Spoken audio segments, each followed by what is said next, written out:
তোমাকে হারিয়ে আজ আমি হাসতে ভালোবাসি, তাই যখনই তোমার দেওয়া কথাগুলোর কথা মনে পড়ে আমি মন খুলে হাসি। সবাই শুধু উঠতেই দেখলো, কেউ পড়তে দেখলো না, যেমন আকাশে উড়ন্ত ফানুস।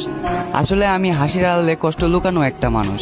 মাঝে মাঝে খুব বাজেভাবে তোমার কথা মনে পড়ে, তবে মন চাইলেও কথা বলতে পারি না আর জোর করে। একটা সময় ভালোবেসেছিলে তাই জোর করেছি, আজ ভালোবাসো না তাই সে অধিকারটাও হারিয়ে ফেলেছি। আমি তোমার জন্য মরে গিয়ে ভালোবাসার প্রমাণ দিতে চাই না, বরং মরার আগ পর্যন্ত তোমার জন্য অপেক্ষা করতে চাই। আমি জানি পরিবর্তনশীল মানুষ, তবে আমি একটা অমানুষ। কারণ চোখের সামনে কত মানুষ পরিবর্তন হয়ে গেল, শুধু আমি পরিবর্তন হতে পারলাম না। এবং বিশ্বাস করি এই শরীরের পরিবর্তন হলেও মনের পরিবর্তন কখনোই হবে না। যদি কখনো মনে হয় আমাকে তোমার আবারও প্রয়োজন, তবে নির্দ্বিধায় ফিরে এসো। আমি আবারও গোলাপ দিয়ে করব তোমাকে ফেরানোর আয়োজন।